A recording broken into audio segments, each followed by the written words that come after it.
Good morning दोस्तों।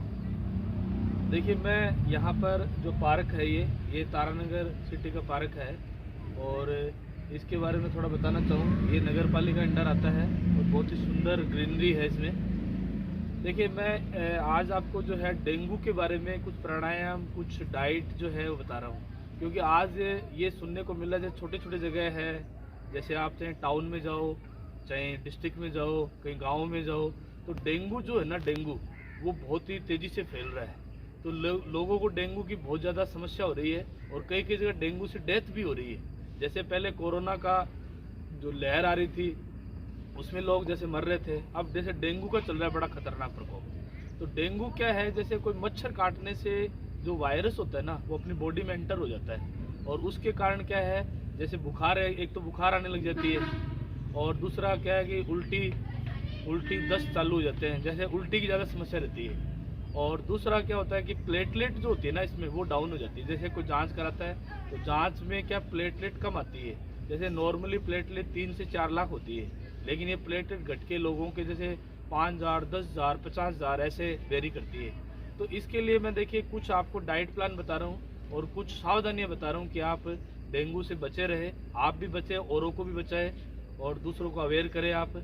और यदि किसी को डेंगू हो भी जाता है तो आप क्या क्या प्राणायाम, योगासन कर सकते हो और क्या क्या डाइट ले सकते हो। देखिए, सबसे पहले तो मैं ये बताना चाहूँगा कि आपको तुरंत डॉक्टर के पास जाकर के जांच करवानी चाहिए, जिससे कि ये पता चले कि रियल में डेंगू है या वायरल है। कई बार क्या बुखार आती है तो सिंपली क्या डेंगू नहीं होकर लोगों को वायरल फीवर भी होता है। तो इसमें सबसे पहले तो आप जांच करवाए, कंफर्म डायग्नोसिस होना चाहिए आपका। अब डायग्नोसिस होने के बाद में इसमें कुछ देखिए, जो आयुर्वेदिक इलाज है ना वो बड़े कारगर है। आप एलोपैथिक ले सकते हो, लेकिन साथ में आप यदि आयुर्वेदिक लेते हो तो कोई नुकसान नहीं है इसमें।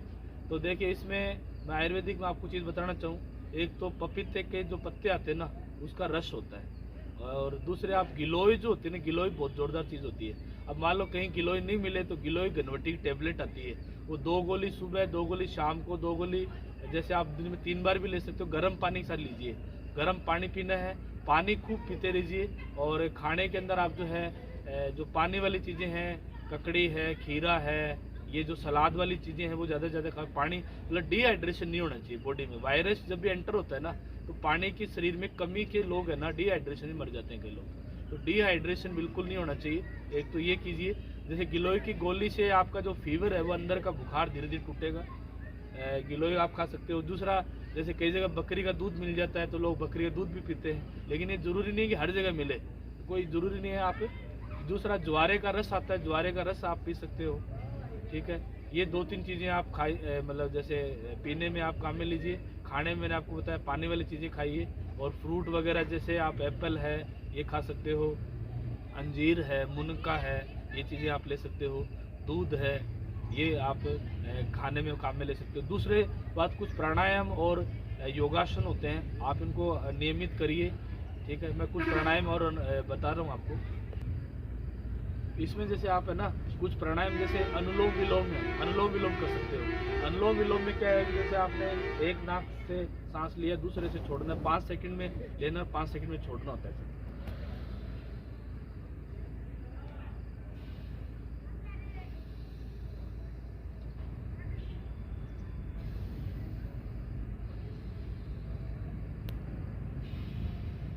ऐसे 5 सेकंड से लेना, 5 से छोड़ना।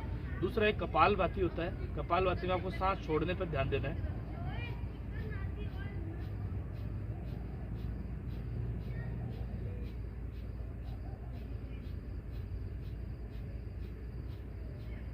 ये कपालभाति है, ये कपालभाति, अनुलोम विलोम, ये जैसे कुछ प्राणायाम है, आप इनको नियमित करते हो ना, तो उससे आपकी धीरे धीरे प्लेटलेट ऑटोमेटिक बढ़ने लग जाती है। जैसे कपालभाति से क्या, अंदर के जो ऑर्गन्स होते हैं ना हमारे एक्टिव होते हैं, इससे आपका हीमोग्लोबिन जो है, प्लेटलेट है, वो बहुत अच्छा हो जाता है। तो मैंने आपको कुछ प्राणायाम बताए हैं, कुछ डाइट प्लान बताए हैं जो आप ध्यान रखें। दूसरा, डेंगू जो है मच्छर काटने से होता है, अपने चारों तरफ साफ सफाई का ध्यान रखें। गंदा पानी जो है वो कहीं इकट्ठा नहीं होने दे, और गंदे पानी का जो निकास होना जरूरी होता है। और डेंगू का मच्छर क्या होता है, जैसे सुबह के पानी में भी मिलता है आपको, ठीक है। जैसे सुबह कहीं पानी ठहरा हुआ पानी होता है ना, उसमें डेंगू का मच्छर मिलता है। तो ये जो पूरी साफ सफाई का पूरा ध्यान रखें, और आप स्वस्थ रहोगे। मैंने जो प्राणायाम डाइट प्लान बताया है। ओके दोस्तों, थैंक यू।